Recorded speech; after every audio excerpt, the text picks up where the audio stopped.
this is Frank Furness, and welcome again to Meet the Expert. Today I'm with a great mate of mine, Alan, and he runs one of the most successful health and fitness clubs in the world. Now, Alan is a specialist in all kinds of digital marketing, but the one thing that fascinates me is direct marketing. What he's doing in direct marketing is what nobody else is doing. So, Alan, tell us a little bit about what you're doing and what you need to do to be successful at direct marketing.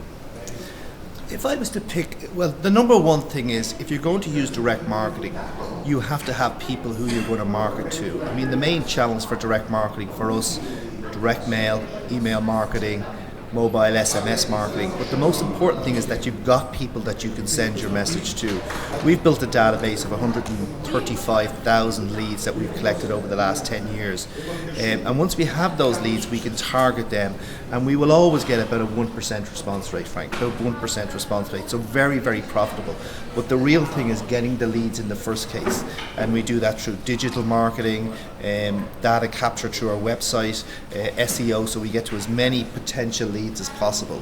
The second thing is, and I always advise this with direct marketing, is to use proper direct marketing principles. So great copy that's written in a way that is persuasive, that gets people to do what you want them to do. So copy is very, very important for us, and using those three channels.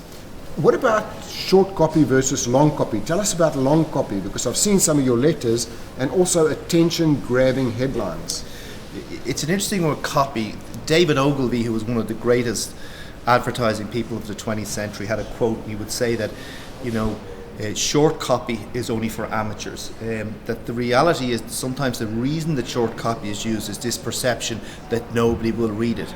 In any advertising, not everybody's going to read your copy. The way we write our copy is we write it for, one, the skimmers, so we use really, really good headlines that you can read through the content and still get the message very quickly if you don't want to read all the copy. But we write long copy for people who want that information. What is the product? What will it do for me? What are the benefits? And we get that through. But if you read any of the great marketeers, particularly direct marketing, they will all tell you that long copy outsells short copy. And it has definitely worked for us, is to really target the market. What is the message we want to get across, and get that message in there. We know that when a direct mail piece arrives through a letterbox, that if someone's no interest, they simply don't even open it, they throw it in the bin. We only need 1% to buy to make it hugely profitable. And some of those campaigns, as I say, have generated over €2 million from one letter, but that's the reason with the long copy. What about digital versus hard copy? Have you looked at where you get better results, or so sort of email, doing that thing in an email, or rather hard copy? Which one? The problem with us for the email, the hard copy direct mail works far better than the email. The problem with the email, it is getting more and more and more difficult to get into someone's inbox. Even if you get into their inbox, you've got Google, who have 3 inboxes. The minute they see that it's promotional, it's going to the promotional inbox. The chance of that getting opened. There's also dead emails. We collect names and addresses over the last 10 years.